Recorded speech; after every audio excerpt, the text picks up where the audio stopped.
I'm part of Accenture's global leadership team, and maybe we could lose the music on the stage. Thank you very much. So, as it's been said, this is my third time speaking at ARC Summit, and I'm feeling like I've really made it this time because 3 years ago, or when the first year we ran it, I was here on a panel talking about empowering women in business, and this year I've made it to the main stage, so I feel like something must have gone okay. And of course, in the intervening years since 2019, when we last had the privilege of being together, it's been, I don't need to tell you how disruptive it has been.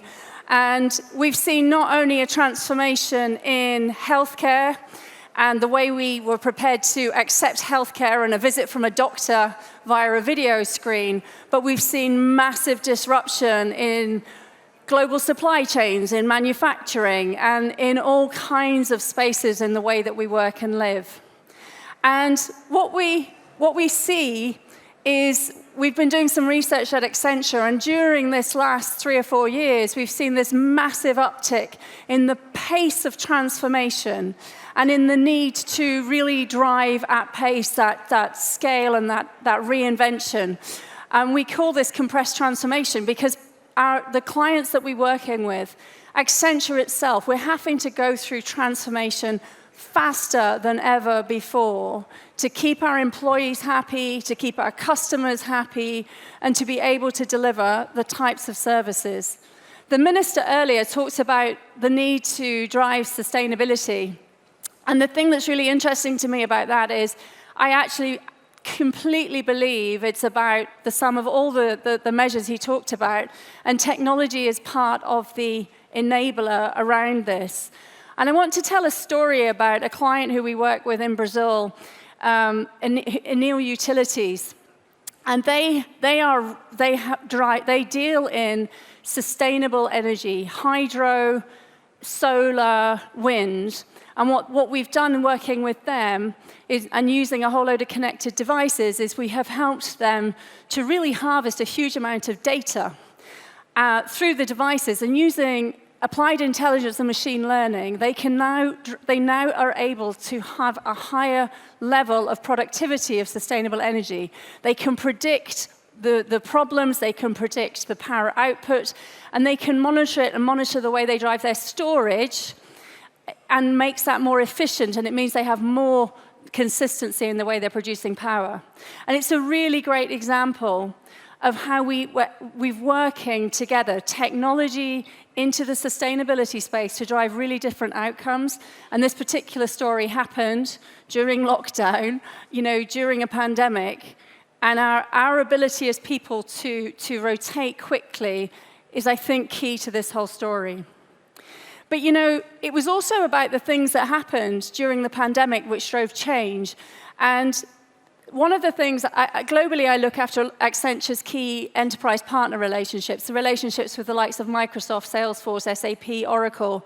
And working with those partners, we were able to deliver vaccine programs, track and trace programs, not just for countries like the UK, which is now my homeland, back being my homeland, it was the US for a few years, but also in helping access poorer communities and make sure that countries, the poorer communities in the world were able to access vaccines successfully. That type of partnership is part of what we need and part of what we see if we're all going to lean in and make the most of this wave of technology disruption that we're going through. And what's been really interesting, we did some research at Accenture before the pandemic. And at that time, the companies that were leaning in to the whole being able to access digital, to be leveraging technology, cloud, data, and AI, they were 2 times, they had 2 times the growth rate of those that were not. What's happened during the pandemic is that digital gap grew to 5 times. And if you look at the prediction is, what we predict is it's just going to get even greater. And that tells a story about this need to harness the opportunity that technology provides, harness the ability to become data-enabled, and actually use that to drive a different type of outcome. But that also requires people, and it requires change, and it requires different ways of behaving.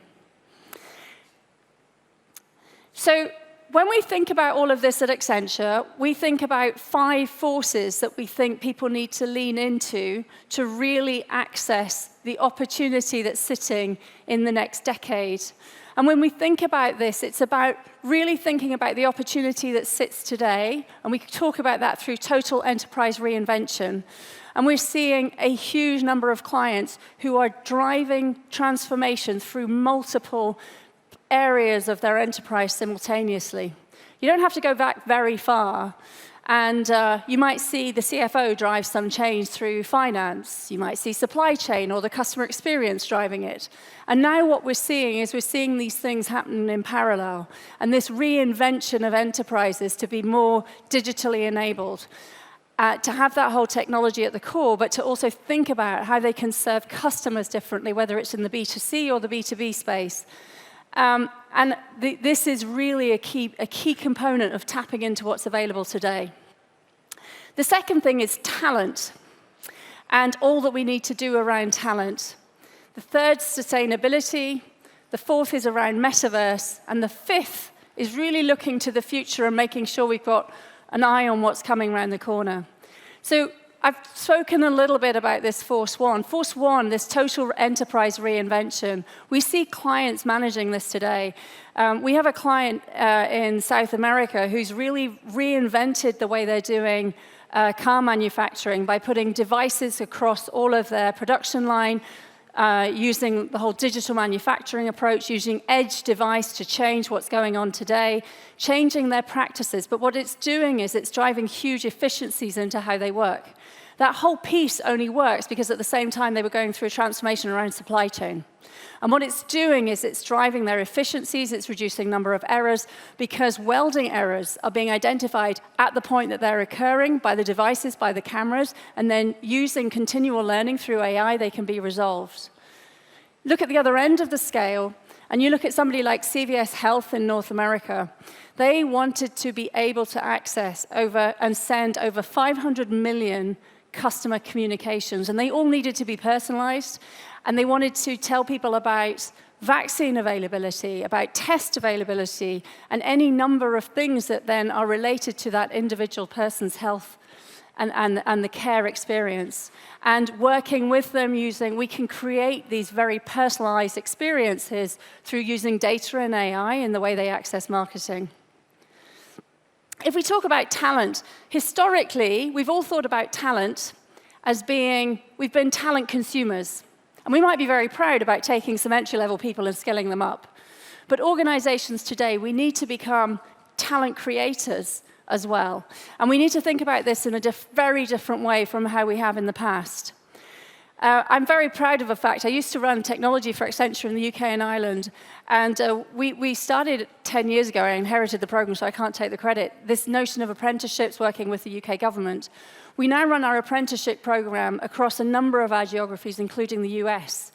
And of the over 3,000 entry-level apprentices we took last year, coming in with no college degree, we have over half of our entry-level people come without a degree, and we put them through this apprenticeship program, and they graduate with a degree at the same time they're gaining work experience. It's a good example of how all of us need to think about diversification of talent, and then making sure that employee experience for that talent is connected, making sure we focus. I'm hugely proud of some of these steps that we've made within Accenture around driving inclusion and diversity, whether it's race or gender or the work we've been doing most recently to help drive more access for our disabled communities or those who have neurodiversity. But it's also about thinking about how we do that back into the community. And we launched our Black Founders program to help encourage entrepreneurs in the US last year. This is all about creating space into the community so our people are proud of what they do and stay better engaged. And let's be honest, we need this more than ever. When all you need to do to join a new employee is to change your laptop from a Friday to a Monday because you're still sitting in your home. And it's about creating these experiences in an environment so that we can become the talent creators and tap into the need to create more homes for people. The third piece is, of course, sustainability. And Accenture has, we believe very fundamentally in this. It's very aligned with what you would hear from anybody else. But for us, it's about doing what we say we're going to do and then helping work with our clients to help them to drive the same solutions. Again, we work with our partners on sustainability solutions. And you can go to our booth and you can see some of what we've done to help measure the carbon footprint of our some 90,000 suppliers that we have.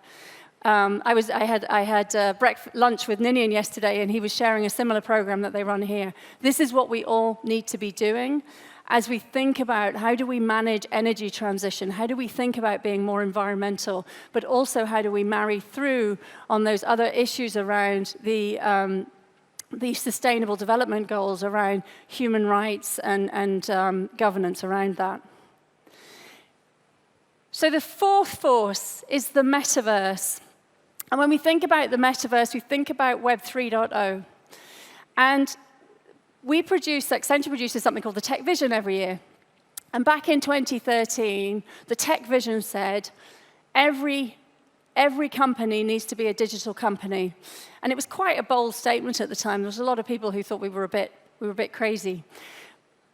Paul Doherty, who is our Chief Technology Officer, launched this with a big moment of pride that this year's Meet Me in the Metaverse Tech Vision would be as big. The thing that's happening with today is that the metaverse is built on the transition and the maturity that we've seen through the technology that's available today. If you go back to the 1990s, it was all about data. It was accessing data and information. Early 2000s, and you hit that whole space of social and Internet of Things, and you're into that Web 2.0. Web 3.0, we think more about Internet of ownership and Internet of place. I had an experience at the weekend where my young nephews were staying with us, and they're like, what's the metaverse? We've heard about the metaverse. I was quite surprised an 11-year-old was asking me about the metaverse, but he'd seen it on some post or other, some social thing he was on. But he's a prolific gamer. My nephews live in Glasgow. My sons live in London. They game together, and it's like you share. You're experiencing some of that already through the gaming. And of course, gaming has led a lot of how this has developed. But the opportunity we have today is profound. The opportunity to shape and get this right this time, to get it right in terms of safeguarding and experience. But for us at Accenture, we've hired some 200,000 people since the start of the pandemic, and many of those people have still not been into an Accenture office. And so we now have an experience, and you can go and get a sample of it, of our nth floor, which is a virtual space where you can come in and experience virtually and learn virtually how to do some of the menial tasks, like filling in a time report, how to come and meet leaders, meet people in your community, how you can sample different things. And we now have the largest corporate shared space in virtual reality. But there's also the piece around NFTs, which is where the ownership piece comes in. And, you know, a Gucci purse sold last year for more than its physical, the digital sold for more than its digital counterpart. And there was a survey published just recently in the Metro that in the UK, the number of trademarks went up 35% last year. And if you think about that for a minute, that increase in trademarks, they're nearly all digital assets. This market is going to be huge around digital ownership. Damien Hirst is running an experience, maybe we could call it, in a gallery in central London at the moment, where you could either buy his latest pictures, his works, either as a digital NFT or as a physical. And if you chose the digital, he burns very publicly the physical version of that digital NFT. And it's a very interesting thing as we start to really experience and see where this is going. Again, this is 2030. The digital asset ownership is expected to be worth more than $65 billion. And then finally, there's the ongoing tech revolution.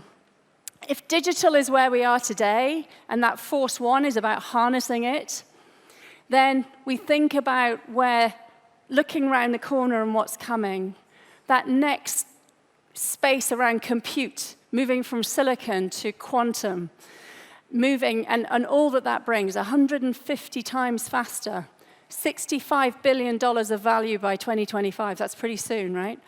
As it becomes more mainstream and more accessible. The second piece we think about in this space is science tech. And you think about how we've gone from IT to OT to ST, unlocking different ways of driving new products and services through thinking about science tech powered by digital.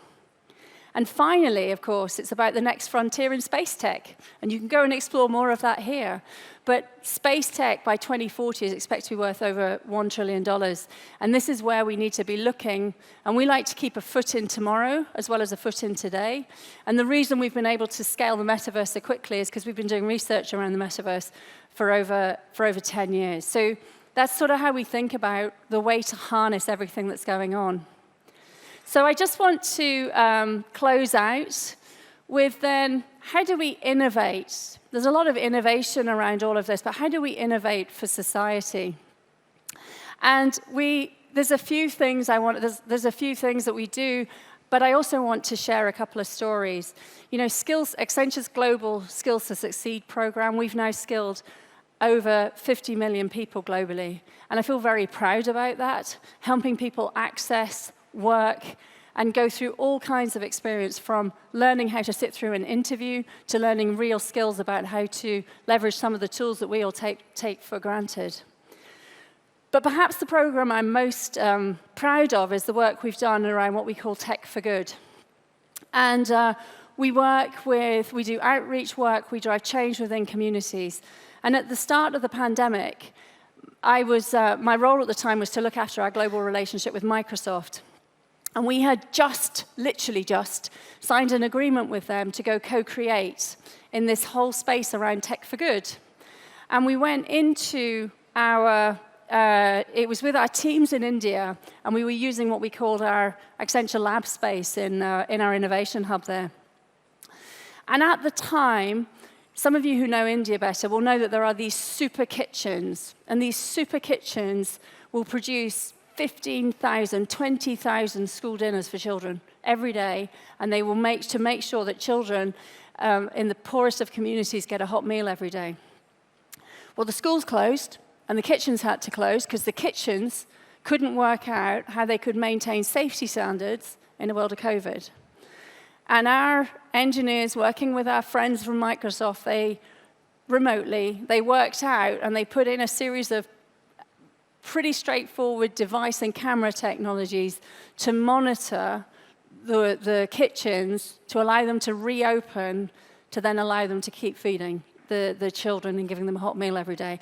And you think about that, it's a pretty simple thing, but it's 15,000 meals that we wouldn't have been able to, 15,000 children who would have been missing out on a hot meal. And I think it's just a great example of how we have seen this openness to partnering that is really different from where we were, and the impact it can then have on society. You know, we work in South Africa with Salesforce, and we created the Salesforce Academy. And basically, we co-fund to take cadres of groups of about 150 people at a time through a Salesforce Academy, and at the end, either Salesforce or us offer them a job. And we did this because we couldn't work out how we were going to service the local market. Salesforce, we've explored this a few times in other places, but never at this scale.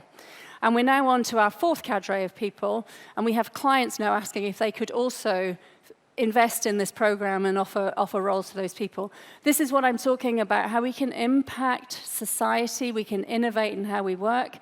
And then we put it back in. And even if those people go join startups, if they only work for an Accenture or a Salesforce or a client for a period of time, we're creating that opportunity, which is going to help lift all of us and unlock and break down some of this norm that we've ended up with this sort of digital separation. So I wanted to leave you with those two stories. And I wanted to say a huge thank you to all of you for listening. Thank you for sitting back down. I was slightly worried there was going to be nobody here. I look forward to seeing you around. But thank you very much.